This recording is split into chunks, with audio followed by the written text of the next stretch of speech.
Hello and welcome to another channel of the Amenorrhea Fertility Diaries. In my channel I speak about health, about nutrition, about the menstrual cycle, about fertility, and more specifically about the lack of the menstrual cycle due to a condition called hypothalamic amenorrhea, which is when a normally menstruating woman loses her menstrual cycle during more than 3 months consecutively due to reasons of stress, over-exercising, or under-eating. And in this episode, I'm going to be discussing the possibility of having a higher level of cholesterol when you are suffering from HA and all the myths around it and what you can do about it. So it's quite common to see that, I've had a lot of questions on my Instagram and on my YouTube about girls that have lost their menstrual cycle. They're suffering from hypothalamic amenorrhea and their cholesterol has gone through the roof while they normally didn't have a very high level of cholesterol. And the typical medical advice that you get when you Google, for example, that you have a high cholesterol level is to stop eating all the red meats, healthy fats, etc., which is kind of the opposite thing that we are recommending to women that are suffering from HA. So I want to debunk a few myths about cholesterol and I want to give you my tips of how you can handle this very tricky situation. So what is cholesterol? Well, cholesterol is a very important enzyme that is created in our bodies and it's connected to thousands of different functions in our body. For example, all the sexual hormones, which is what I will be speaking about mostly here, are connected to cholesterol production. So it's the precursor to all the steroid sexual hormones such as estrogen, progesterone, LH, FSH. But also your thyroid health is connected to cholesterol. And it's also connected to other functions such as digestion, bile functions. So a lot of people that are suffering from gallbladder problems, it can also be connected to cholesterol. It's connected to membrane formation, etc., etc. So it's a very, very important function in our bodies. So there is a very old idea that is saying that you should reduce your fat intake if you want to lower your cholesterol levels, because people used to think that it was connected to your fat intake. But actually, a lot of studies have proven that only 20% of your cholesterol production that shows up in your blood analysis will be connected to the dietary intake that you have. And 80% of it is actually connected more to any kind of internal disbalance, internal dysfunction. So it really makes not a lot of sense to change your diet completely and reduce all the healthy fats, of course, red meat, eggs, and all these classic cholesterol-producing foods to nothing, because it will have a very, very small impact. The best thing you can do is to address the problem that is causing you to create more cholesterol. So your cells in your body have enzymes that create cholesterol. And hypercholesterolemia, which is when you have high levels of total cholesterol and also of the bad cholesterols or the LDL cholesterols. This is, as I said, 80% produced by these cells inside your body. So normally it will be because you have some kind of dysfunction. And if you are suffering from HA, it's absolutely possible that this is causing your high cholesterol. It's probably the reason. So even women that are not suffering from HA, when they do a blood test on different times of their menstrual cycle, they will probably get different levels of cholesterol shown because it's completely and directly related with your estrogen and progesterone production. So when estrogen and progesterone go down, your cholesterol can go up. So this is a very, very common relation that you see. That's why you see, for example, that menopause women who are suffering from menopause, they can get very high levels of cholesterol because estrogen production goes down. So it's completely related to your sexual hormones. That's also why contraception pills, thyroid regulating medication, and hormonal replacement therapy have huge impacts on your cholesterol. You can do the test. If you do a test before taking any of these medications and then you would get medicated by these, it will probably have huge, immense effects on your cholesterol. So a lot of women that are in menopause and start taking hormonal replacement therapy, they will see that their cholesterol levels go down, because when your estrogen goes down, your cholesterol goes up. But when you take synthetic estrogens in, your cholesterol will go down again. And the same happens with hypothyroidism. Your cholesterol levels can go up. And when you take any kind of medication to regulate this, they will go down again. So it's connected to a lot of factors, but directly to the sexual hormones mostly. So my story with this was that I always had a very healthy level of cholesterol. When I got HA, my cholesterol went through the roof. I mean, it was never like extremely high, but it was at a certain point quite high. It was like 260, I recall, which is quite high for me. And it was weird because I was in that time, I just got, I didn't have my menstrual cycle. I was completely obsessed by fasting, by low carb diets. By the way, I'm going to speak about low carb diets again later, because that also can have an impact on your cholesterol. I was exercising a lot. I was not consuming too many, like, I don't know, I mean, not too many calories. So I was consuming healthy fats because I was in this kind of keto diet thing, but not too many, because I was kind of obsessed about counting calories, etc.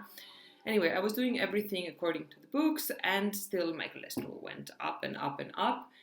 And it really wasn't related to what I was eating. And so the funny thing is, when I went on hormonal replacement therapy, I've done a video about this. I took a medication of Clomid and progesterone for a while, which didn't have a result as I wanted to.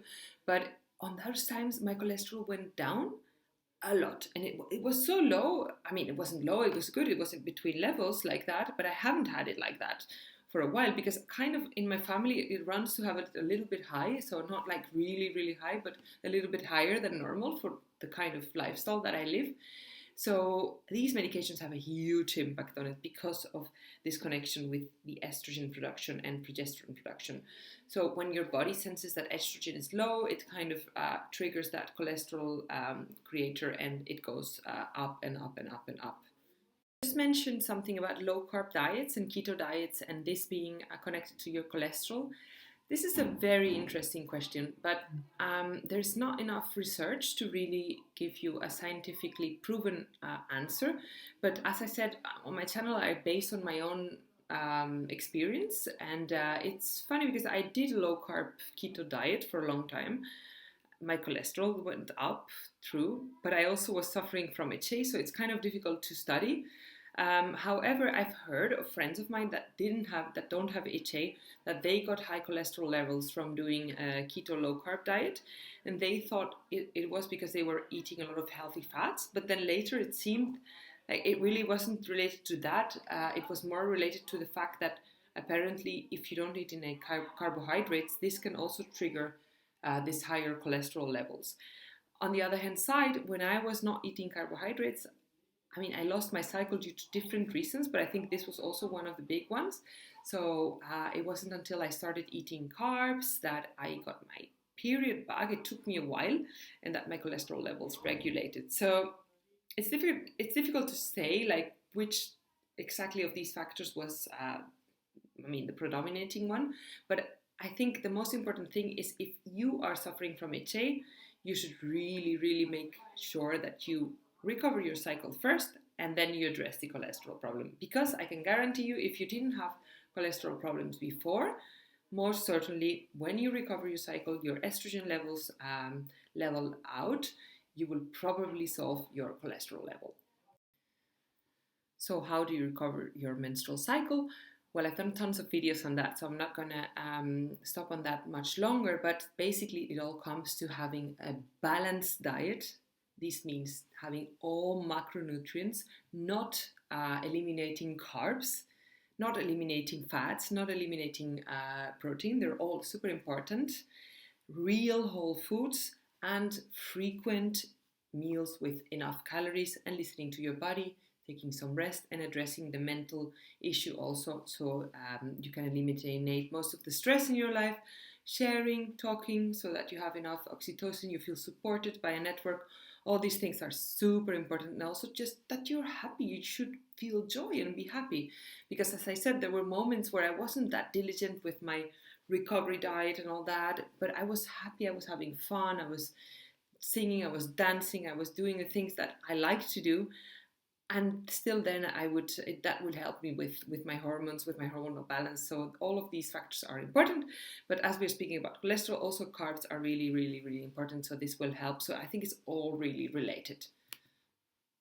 Finally, I wanted to say that your cholesterol is also really connected, apparently, to your glucose levels and your glucose regulation. So your glucose levels shouldn't be like on a roller coaster either. That's not really good. And this could be a little bit of a challenge if you're recovering from HA and you're eating all these like new foods and carbs and everything, and you're listening to your body and you have cravings and you're honoring them. How can you make sure that you do it on a healthy way, that you consume all these extra calories that you're not used to taking without messing up your glucose levels? Well, I wanted to give you a few tips on this. Actually, there is a source, there's a person you can look on the internet that has amazing good tips on this, on how to consume these fun foods without messing up your blood sugar levels. And she calls herself Glucose Goddess. Her name is Jessie Inchauspé. She's French.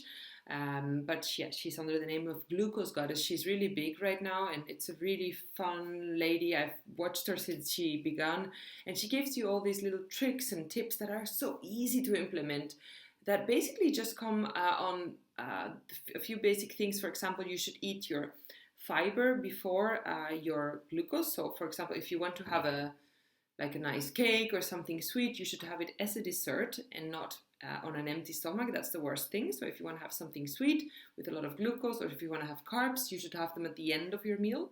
You should always start with your fiber, which is like your veggies, your green veggies, your broccoli, your salad, and all that.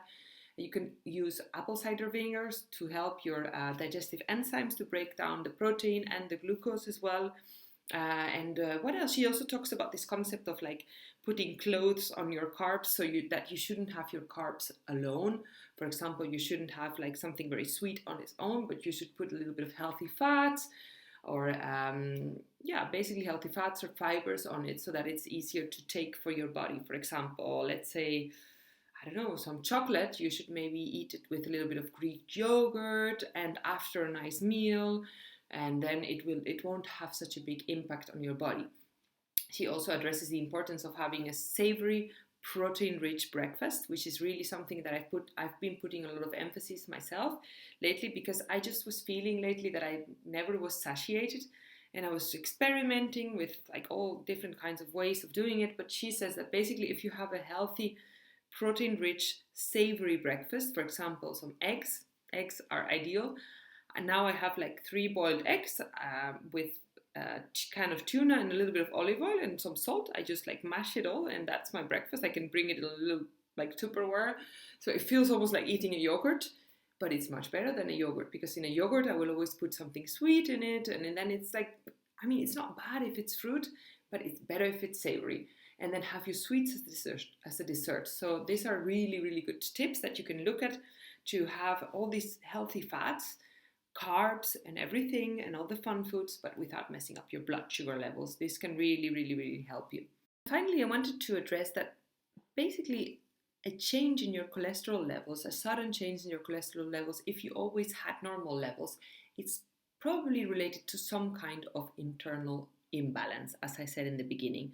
So even, for example, women that eat very little fat, or like classically anorexic women, can have very high levels of cholesterol, because your body is trying to compensate for the lack of something. The same thing happens when you have HA.